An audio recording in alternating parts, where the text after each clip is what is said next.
You always do such an amazing job, Paola. There's a lot of stuff that happens behind the scenes that when you just turn up to these, you don't realize, but Paola is amazing and she keeps us all inspired and on track and very clear. So she's amazing. Strong admiration from me, but I think she does an amazing job behind the scenes.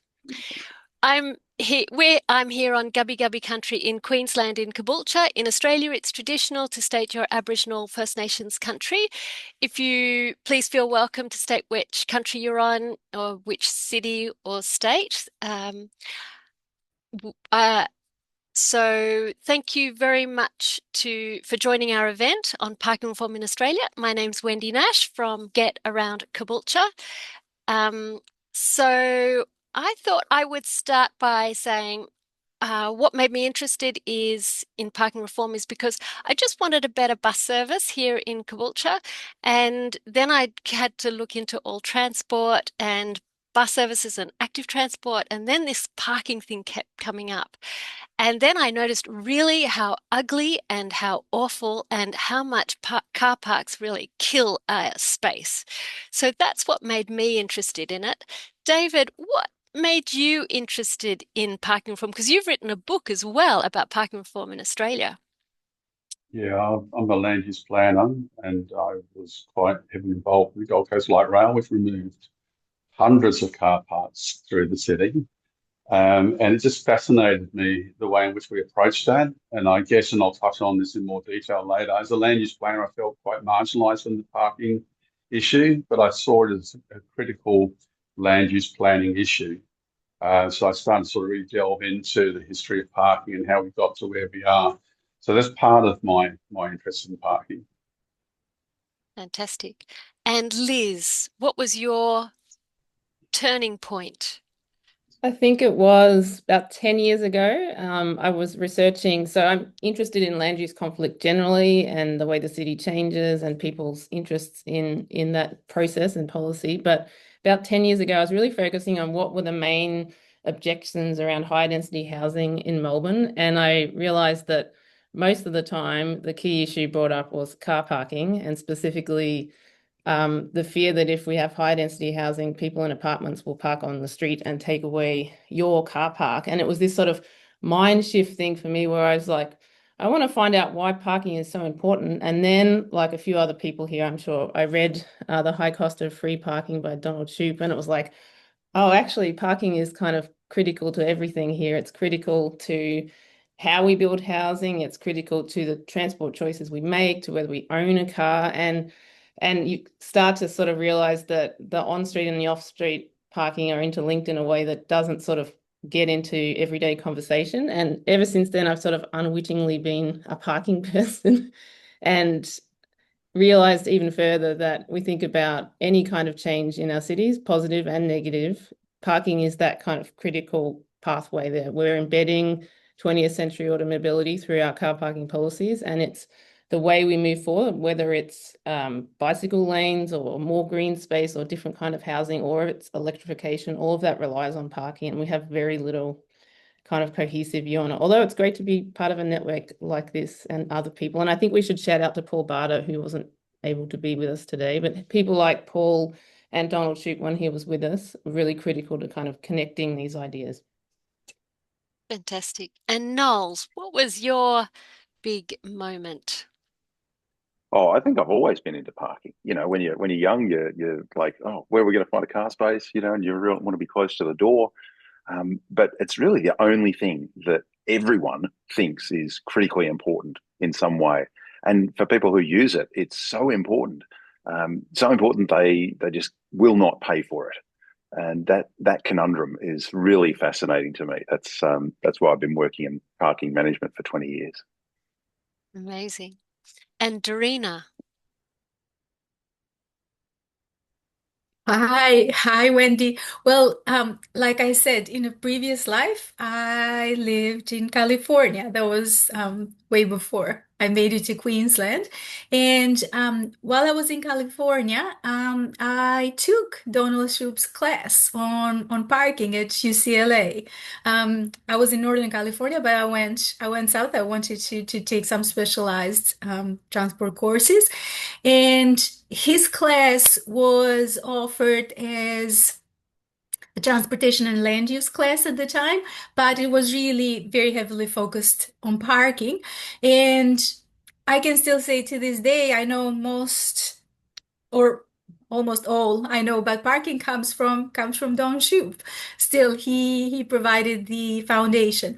And I have to say, when I first arrived to the US from Albania, which is where I'm from originally, I was used to living in a very compact city. So we have parking, obviously, in Albania, like anywhere else. Parking has made it in every corner of the world. But I hadn't seen vast parking lots at the time. Now there are more, but at the time I hadn't seen these vast parking lots that surround, say, shopping malls, the way they have in the US and the way we have here in Australia. And at first, I thought this was a sort of design fault. I used to think, why can't they design properly in the US? What kind of urban designers do they have that just fill the spaces with parking? What's going on?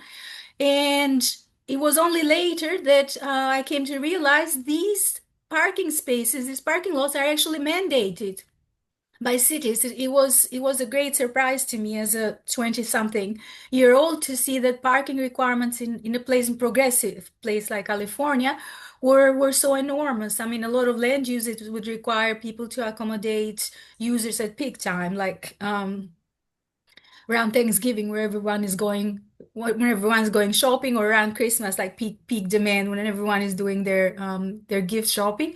So the parking lot needs to be large enough to accommodate that kind of demand, even if it sits empty the rest of the time.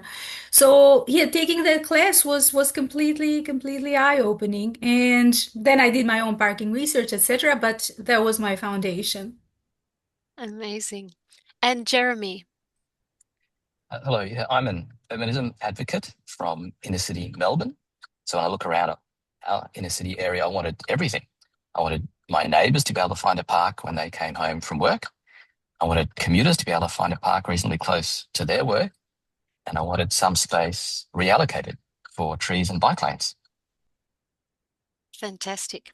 So, Knowles, there are two key aspects to parking reform. Can you describe what they are, how they differ, and why people become confused? But I think the main one that local councils tend to focus on is the on-street parking, and that's a topic that can really liven up a barbecue conversation. We've surely all said, "Oh, I'm involved in parking," and then and suddenly the sparks start to fly. Partly because this is something that gets experienced by everyone, even non-car drivers, and this makes everyone an expert in. Oh yeah, I know the problems about parking, but that on-street parking management is often fraught with politics, and then separately, and this is part of the thing that often gets confused, particularly in the public domain. Separately, we've got these requirements that Dorina was referring to about future parking and how much parking a developer should provide. People, the general public, only really get interested in that when there's some application to change something near them, and often that change is objectionable. It is, oh, I'm worried about the change. I'm worried about what that'll do. They find the parking rates, the requirements. They're written in black and white traditionally on pieces of paper, and that provides a pretty good basis for an objection, because it's very difficult to provide the absolute maximum sort of amount of parking in the way those minimum requirements are written to meet the worst case scenario.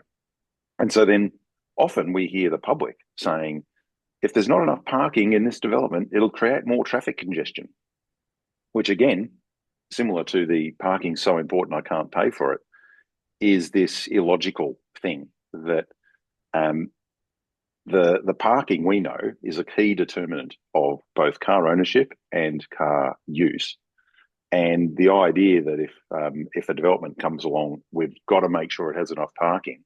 That's literally a first-class way of the neighbours making sure there's more traffic in their street and more traffic congestion nearby. I think people are confused because it's a really complex topic. They know their experience and the frustration they have of not finding a car space. They feel for people who are frustrated like that, and everybody's got an experience like that. And so then they become sort of, at least in their own head, a bit of an expert on, yeah, I know how there's not enough car parking in this location. But then they confuse the, just good ways to manage demand and disperse demand in an on-street or a public domain versus we must have thousands of extra spaces. When we ask people in the community how many cars do you want the future residents to bring with them, they typically say, not many, please. Fantastic. So, David, what are the key misunderstandings that our states and councils make about car parking? Oh, I think exactly the same misunderstandings that we all have. So, I mean, I think car parking rationally is a maths problem. It's about how do you use a resource, a land resource as best you can. But looking at it from outside, you could be forgiven for thinking this was some sort of a psychological problem, because most of the time we're responding emotionally and often quite irrationally. We view parking from the driver's seat. It's very me here now. There's a certain amount of urgency and anxiety about it. So planners and people who make decisions about parking and planning have to sort of work in this very complex environment. So my argument would be that, what is most important? Like, parking might be important, but is it the most important thing? Is it more important than the quality of the destination? Because if we don't get those priorities right, we're going to end up providing parking in places like cheap, easy parking in places that are not worth visiting. So there's a lot of political challenges there. It's very difficult for elected members to make good, smart, rational decisions about parking. But it's actually also quite difficult. Like, I'm an officer of council. It's quite difficult to get those policy settings correct.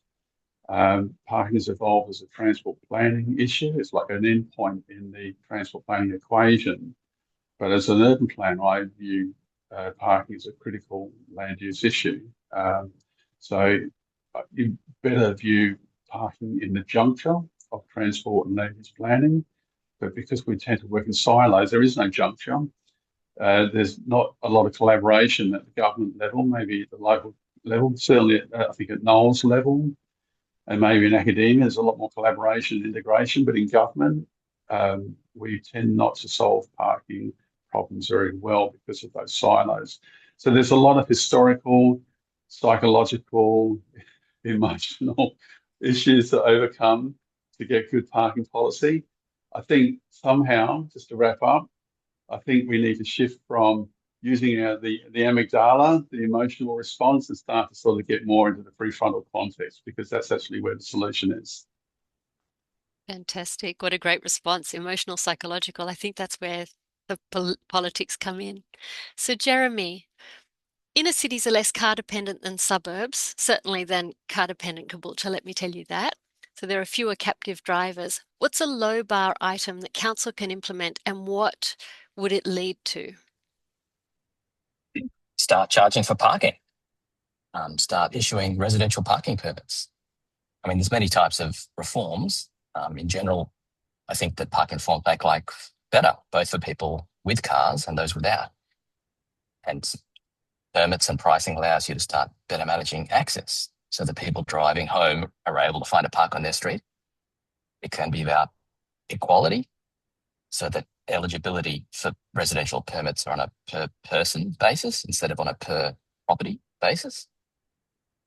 And a lot of these things are legacy rules, which are ideal for a wealthier older couple in a house, so you can get one permit each, say, but it may not work for for young adults living in a share house. For example, our council would limit the number of permits to 3 per property, so that each person can't get a permit, and there's a problem there. Or going further, we're in the inner cities, there's a lot of apartment dwellers, and they aren't eligible for permits at all, not even for their visitors.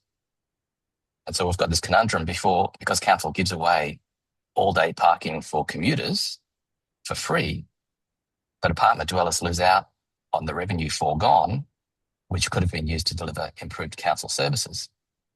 So instead of a low bar, maybe I'd keep saying, hey, let's aim high, aim for a full package of reform with digital parking permits, limits on the numbers, yet equal eligibility, all managed via increased pricing.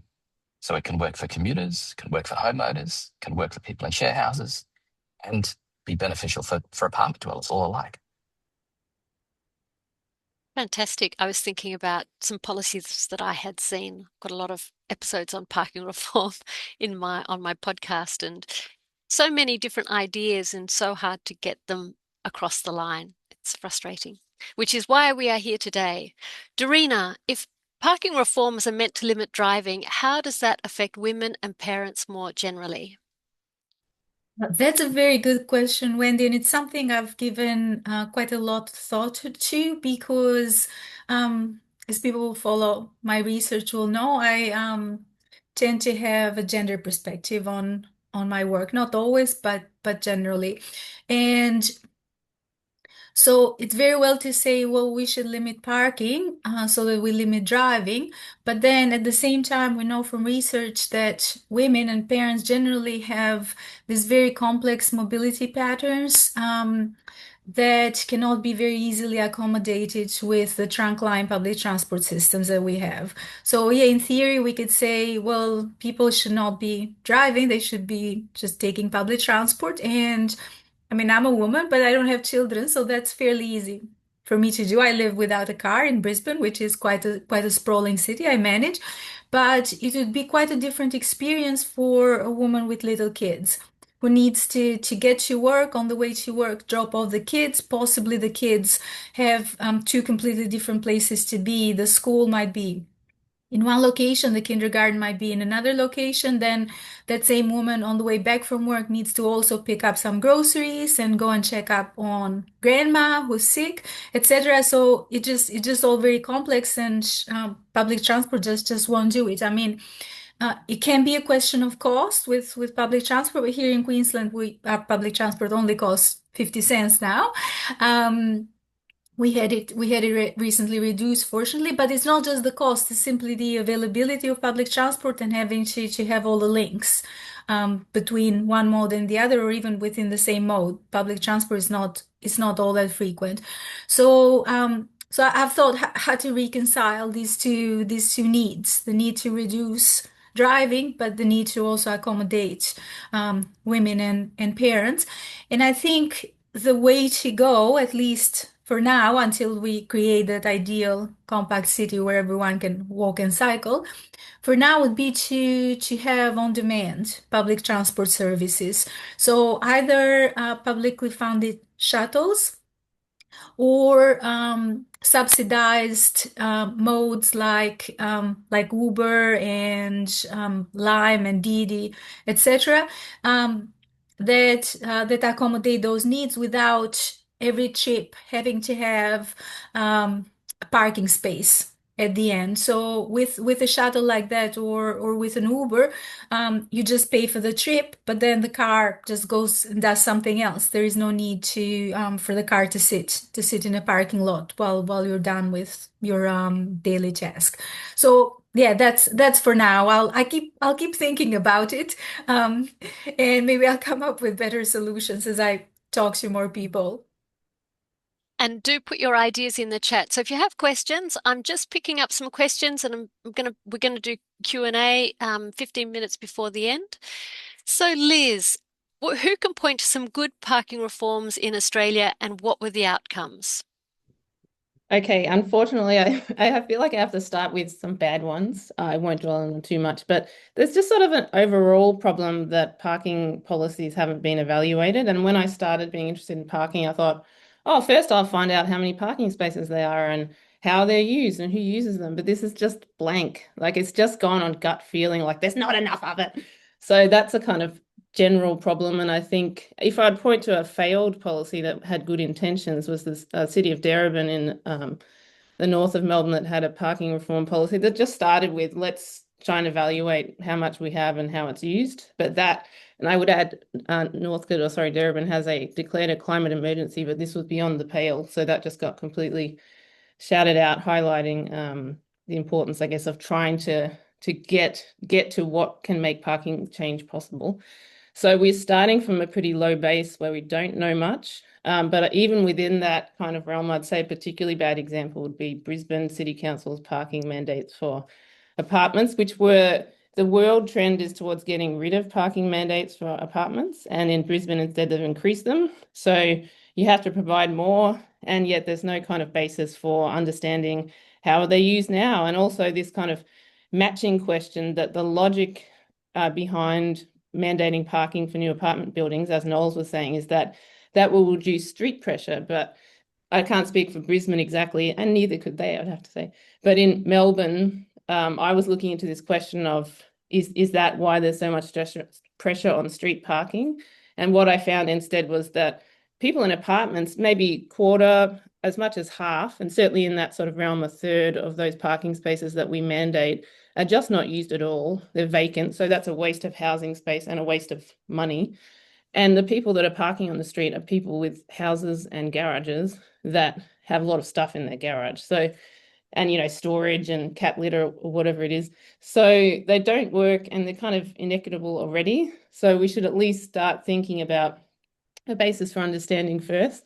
And then if we went to positive changes, I think I should first note that there have been some big changes announced in Victoria, removing parking mandates for apartments in certain locations in well-served public transport areas. So we're yet to see how that plays out. I should say, I suppose that's a good change.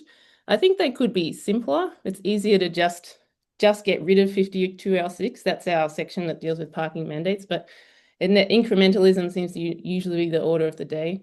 And I'd also point to, say, City of Melbourne. They've done a lot of work on really simplifying their on-street parking. They have better data. They have just, rather than like 500 signs, it's just 2p or whatever it is. So thinking about simplification rather than all these little nuances. And I'd really like to see a bit more work, as in, say, I know Fisherman's Bend and some other areas where they're thinking beyond just removing the mandates, because that has to happen, honestly. They just make zero sense at all. But then how do you make that transition? And one of the ideas is about design solutions. So can you have standalone parking structures? Can we make better use of the excess parking we already have through technology and things like that? So that's something that's, I think, emerging, but we need to think more about how we make that transition and how people see it in practice and see that it works. And a kind of final comment on things that work, sort of unintentionally in a way, parklets are often that kind of conversation starter. So that's going back about 20 years now. That's where you have the on-street car park turned into a little, green space, or later it just ended up being a bar space or whatever. But just seeing an individual car park, which is really quite large, turned into something else temporarily, has been more successful in, I think, changing people's perceptions about the possibilities and what we're losing out with parking than have been some of the more technical changes around, permits and pricing and so on, because it's about the public realm. And that's, I think, the real loss with the way we often do parking in Australia and elsewhere, is still sacrificing the public realm in the name of these really nonsensical policies that oversupply parking and off street, and trying to switch that around. I think we've seen some changes, but yeah, it's part of that conversation is how do you make that same positivity about, say, a bike lane? And I saw in the comments earlier that that's not, a parklet is much more unifying than a bike lane tends to be. Yeah, absolutely. Knowles, parking gets most people, as we have just said, pretty animated and passionate. What strategy do you use to get messages across? I think it's really important to recognize where each individual is coming from. So often people are forced to use their car. We know that a lot of people are using cars for everyday trips, but we also know that a very significant percentage of those would actually prefer to not use their car.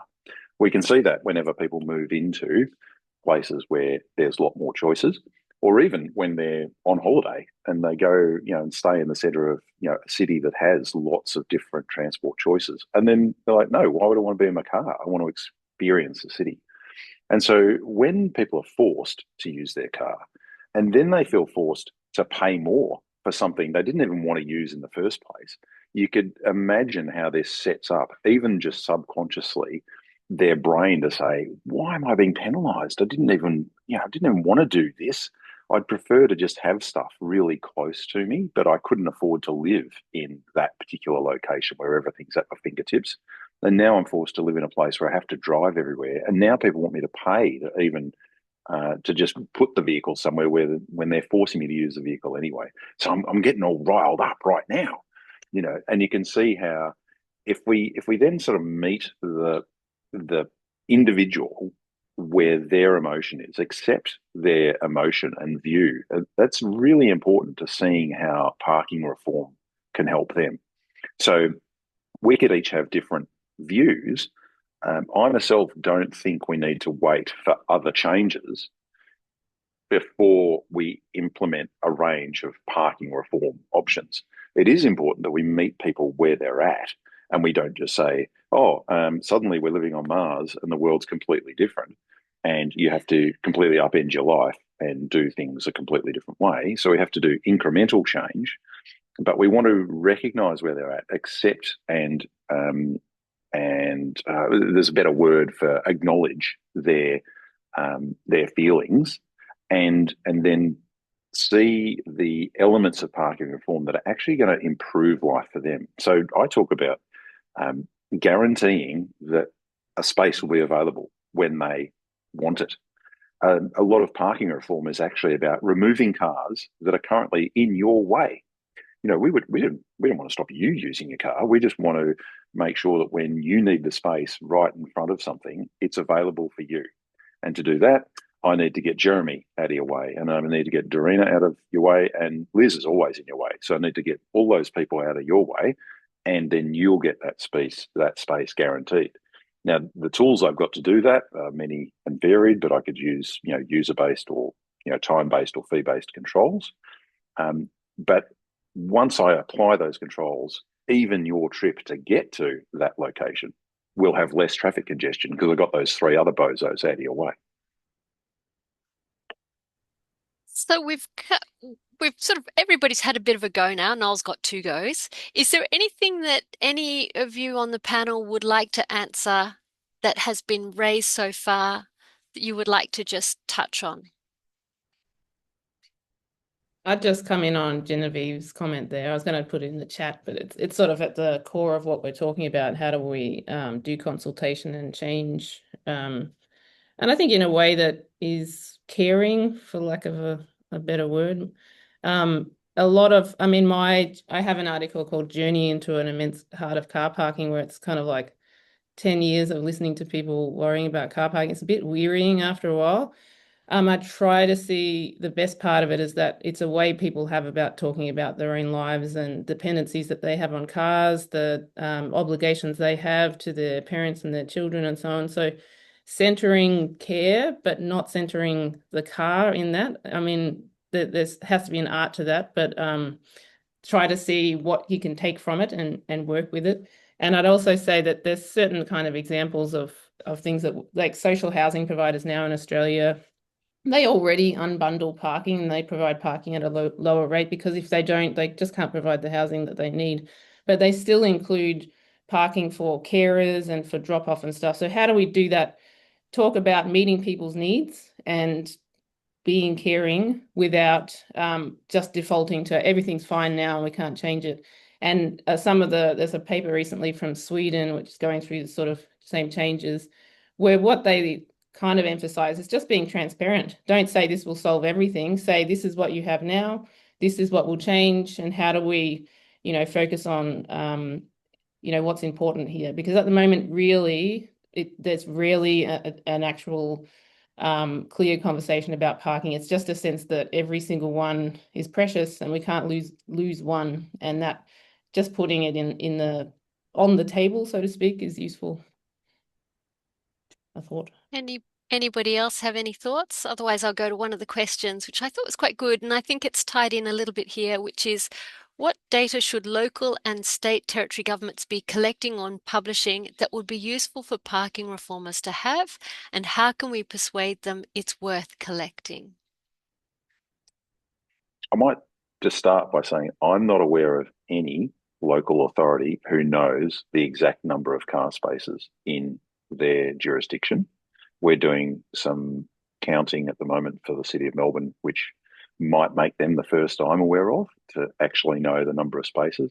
But even then, it all depends on the length of the curb and the size of the car space. And if they're not line marked, then there's always a bit of rubberiness in those numbers because some bits of curb you might fit 5 cars if they park tightly, or only 4 if you line mark them. So I think one of the key things would just be recognizing that car parking is infinite in its very nature, right? The only thing we're actually talking about is walking distance to a destination. And when we think about really popular destinations and expectations that it is going to be popular, think New Year's Eve in the city, nobody expects to be able to park in Circular Quay or right on the riverfront or whichever city you're in. So it's then just all about what's the walking distance you're willing to accept in this particular scenario, right? And somebody going to pick up their pharmaceuticals, their script from the pharmacy on New Year's Eve, they're going to get a big shock, right? They're going to, oh my God, why'd they have to walk so far? Anybody else have thoughts? Jeremy? I thought a lot of councils these days have geographical information systems, so up-to-date modern mapping technology. And so it shouldn't be that hard for them to publish a parking map showing where all the different types of parking sections are.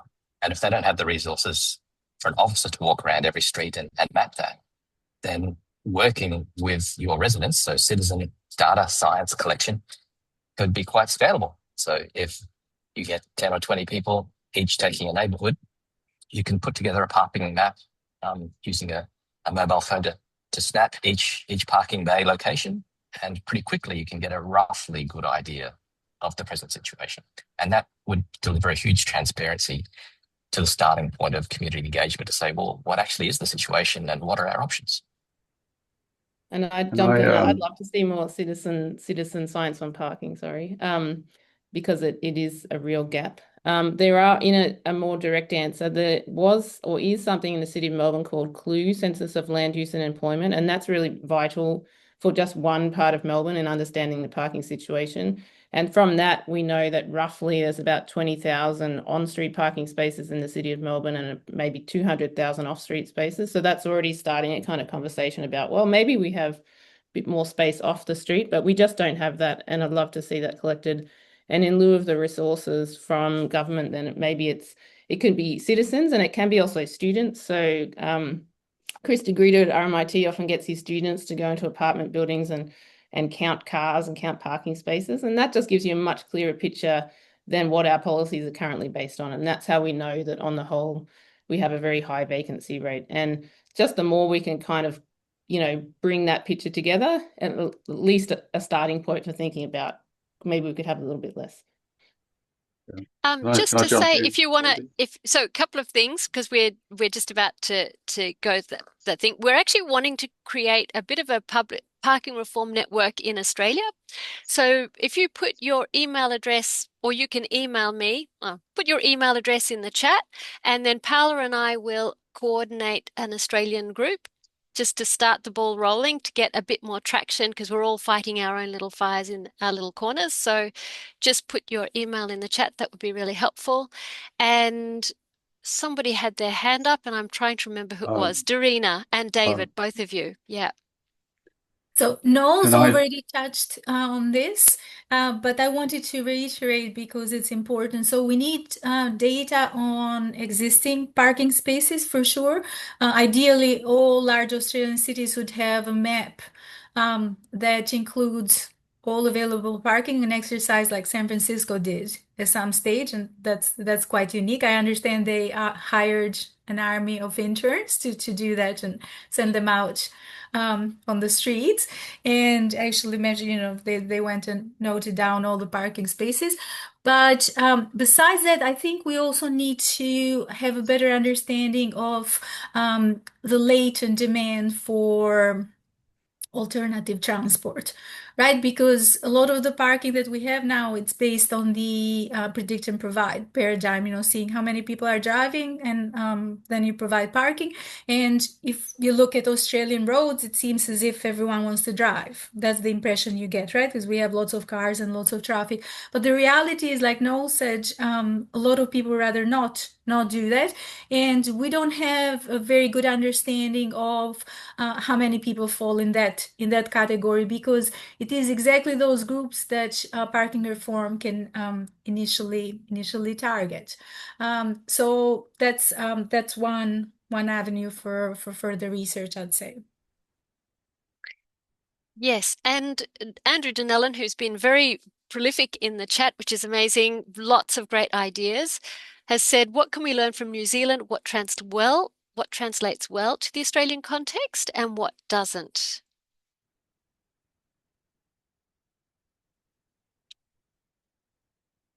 Translates. Well, I thought, without answering the whole question, I think at a sort of technical level, and Carl had a question there about regional areas and which ones have parking meters or not. There's a sort of a third part to Donald Shoup's ideas about parking reform were get rid of mandates and charge the right price for street parking, so you always have a park, but it reflects demand. And the third one is this idea of parking benefit districts, or returning any charges due to collect into local improvements that people feel and see and value. And that third one really doesn't seem to work in the Australian fiscal system, or it's just convention that we don't do much hypothecation as a rule, where you see, yeah, you're paying for 50 cents for a parking meter, but you're seeing something of value to that streetscape or to local public transport. That hasn't happened enough. I know an older example is the CAT bus in Perth, and I think that's worked really well. That's where commuters pay for parking, and that directly pays for the little free bus that goes around the city. So there's been barriers to that, and I think that's one that we really need to unlock, especially if we're going to go down the route of having more parking charging, because that's the most divisive aspect of parking reform. And I think that the question of whether we can get more market-based and secondary parking and that sort of stuff, one of the big barriers is around strata laws and things like that. So there's peculiar details here that are barriers to some of those aspects, whereas I think some of the bigger changes are easier here than in other places, including just putting in parking meters or statewide planning reform. But I'll let someone else answer. So just before we do that, I want to pick up a couple of questions from the audience. Sorry, Dorina. Do you think Australian standards should allow residential only parking, i.e. not just an exemption to timed parking? And then there was another question, which is there are official car parks and informal car parks. In my industrial work, it appears that many vacant blocks are used for car parks. So might another type of parking that is invisible.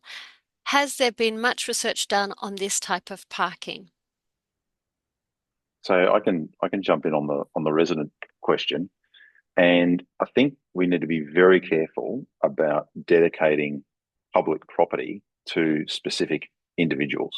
So the politics of this is quite slippery, and politicians know where the votes are coming from, and so they pretty quickly say, well we'll protect the residents. Now, in some respects, the residents are paying to have the road be built that wide and maintain it that wide. And in some cases, the house was built so long ago that they didn't put a car space in. But the resident has paid a certain amount for that property with its 3, 4 car spaces or 0 car spaces. And to keep everything fair, we should actually be saying, well, it's public property and we are a public authority, and most public administration acts across Australia and New Zealand would all say there should be some transparency there about transfer of wealth from a public authority to an individual. And the resident permit schemes tend to break that sort of aspect of good public governance. And we don't talk about it too much because, well, that's difficult to talk about. But I would be very hesitant to say, oh yeah, we're just going to make it you can have that space. In some cases, it might be, oh, you can have the space in front of your house. But there's not a good outcome, particularly when that particular household goes through their growth phase and they go from having one car to two cars, and then the kids get to 18 and they end up with 3, 4, 5 cars. And then 5 years later, they've got back down to one car again. And so what we need is a system that actually allows for that growth in cars per household to work its way through. And that's where, just the private sector can deal with that. I know several people who park their car several hundred metres away from their house because they live in a tightly confined environment, and that's the best place to find it. I can go on the private parking lots because it's sort of linked, but I'll hand it over to Liz. Yeah, I'd speak to that as well, Knowles. I think that those questions of household demand, it really is somewhere we have to look to the private sector and to places where it has been done better, where you match demand better. I mean, Rebecca Clement's work on Japan is always that, and Paul's as well, like eye-opener of like, it's the other way around. You don't get a house and therefore you have to have a car park or 3. It's when you get a car, you have to have you have a car park, but it doesn't have to be your house. It can be within a walking distance of your house, and it's provided in these little lots and things like that. And we have so much excess residential and other parking already. I'd love to see that opened up. I'm not saying it's the only part of this conversation, and there's many examples in the world where the market kind of ruins everything, but this is one where we've just underutilized market signals to allow people that don't want parking to not have to buy it or pay for other people to have it or spend all their time worrying about other people's 5 cars. And for people that do see a value in that and want to have 4 cars, you can access that.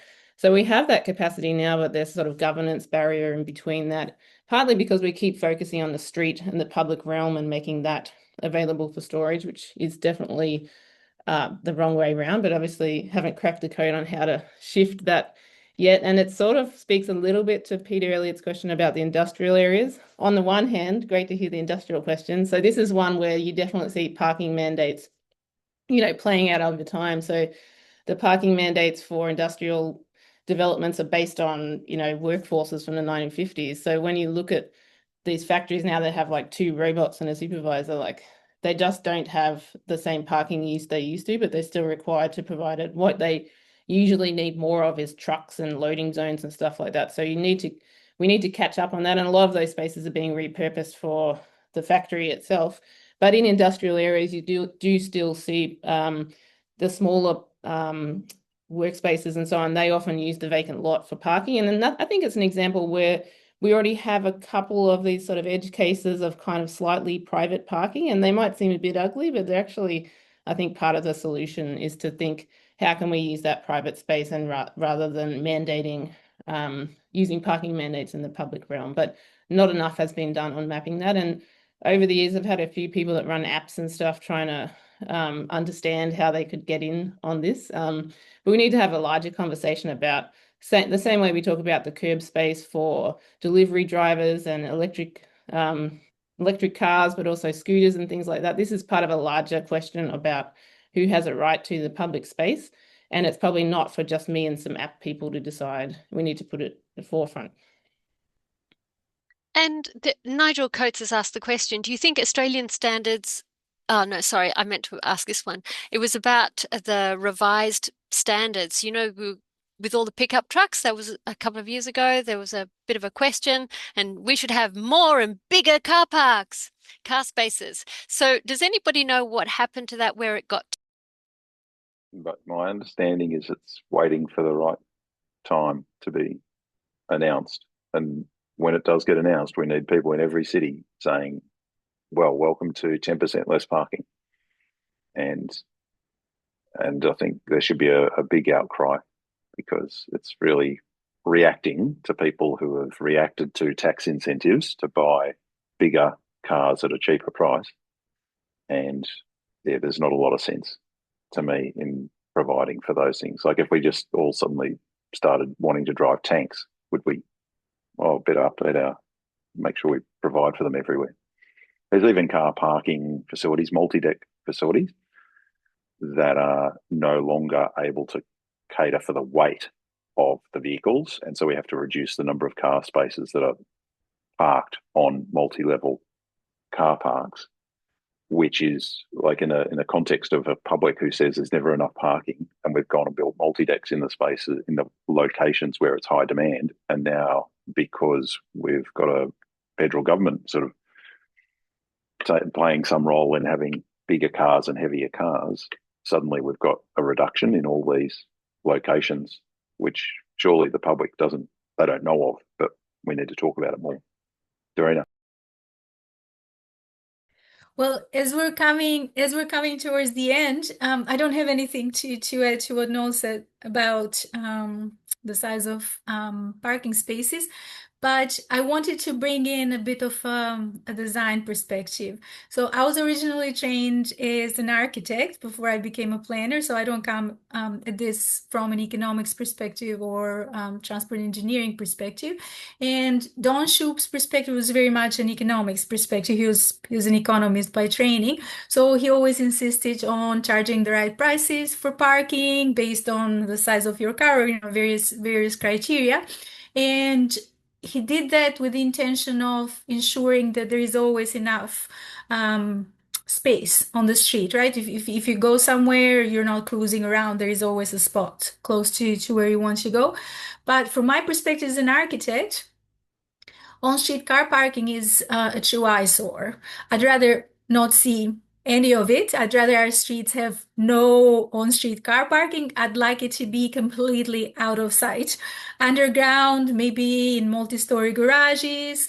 I hate surface level parking lots, so I don't like to see those either. They're terrible from an environmental perspective as well. So that's the future. I'd like to see streets that are free of on-street parking. All those on-street parking lanes should be converted to bicycle lanes and micromobility lanes. That's the future I'd like to see. And to the extent that we still need car parking, it should just be all off-street. That's all I wanted to say. I wanted to get it off my chest. That's a good question. What are some things before we close out, because we've got another 2 minutes? What are some final thoughts everybody would like to share about, coming together, working together, directions, ideas? What would you like to see? I'd go follow on from Dorina. Design has to be more of the conversation, not only because it matters, but also because it's part of making the change worth even doing. We need to show and make a reality that you can actually have a better street, better neighborhood, better housing by doing parking differently. And that can mean at the level of the building or maybe neighborhood scale changes. And I think I'm interested in just specific question of neighborhood level parking and parking structures like in Vauban, and seeing if you can unlock that kind of urban design benefit by emphasizing the off-street a bit more. And for that, some of that's thinking about the future and what technology can bring us. Some of it is learning from the past. So I do a lot of work on planning ideas from the early 20th century where they were like, what are we going to do about all these cars? And they had some pretty good ideas, but then they got kind of shouted out. So I think seeing something more beautiful out of it rather than just the price is important to me too. I think a lot of people in Australia live in our cities and towns, so quite dense structures. And as our population density is increasing, I think eventually we're going to get this flip where because there's so much traffic congestion and parking congestion, there's going to be a lot of groups, bottom-up groups, so urbanist groups or active transport groups or nature and trees groups, or just parents with kids groups who just want to be able to livability. And a lot of those groups can start talking to each other and collaborating to then put the word up to council and to government that they're looking for reforms just so everyone can live effectively. in our lovely cities. I think the next step for all of us is to get on board with PRN Australia and get our details into Wendy and keep this conversation going. I think we all know that an hour is not very much time, and so we get different passionate people in the room and have really interesting, insightful conversations that help us all with the messaging for each of our local communities. That's the challenge. I think that's a great note. And on that, I will hand it over to Paola. Thank you very much, everybody, for being part of the conversation. I think you've all been amazing. So thank you very much. And it's been such an inspiration. Great for me as an advocate. Wonderful. Is there anything Thank you you'd so like to say much. finally, Wendy, though? I was curious about your final thought. I just think we can't do anything individually. We have to come together. We have to work as a team in a coalition. And so, we can try and fight, individually, but then we just get letters going, nah, nah, nah, nah, nah. If we come together, we can nail them from 25 different directions and corner them. That's my thought. I'm going to pop in to wrap the session and thank everyone. Thanks, Liz, because I was going to ask the same question to Wendy. Like, what are your conclusions, Wendy? So I want to thank a lot, Wendy, for being the moderator, to our speakers, Liz, Noel, Zoreen, and Jeremy, and to Paul, who was not able to be here with us today, but thanks so much, Paul. And David, that also needed to pop a little bit earlier. But I want to thank everyone also, and to all the audience. Let's keep fighting, just as Wendy said. If we come together, we are stronger. So yeah, let's keep advocating. I'm going to leave the link to join our community, and so that you can join our Slack. Well, if you join our community, you'll be able to join our Slack and keep organizing. If you want to be part of the Parking Reform Network, please shoot me an email. And yeah, this is also the link to our Luma calendar, so you can keep up to date, our newsletter. And there's a feedback form. It's a small feedback form. If you like this event, if you would like to see other ideas, we always love to read your comments, so let us know what you think. Personally, I think this was a very insightful event. Great ideas in the chat. So thank you so much, everyone. And yeah, so while I close the session, I encourage everyone that can be able to unmute yourselves to say goodbye. Hasta Bye. la vista, baby. Bye. Thank you. Thanks, Bye. everyone. Amazing. Bye Thanks a bye. lot. Cheers, everyone. Bye-bye.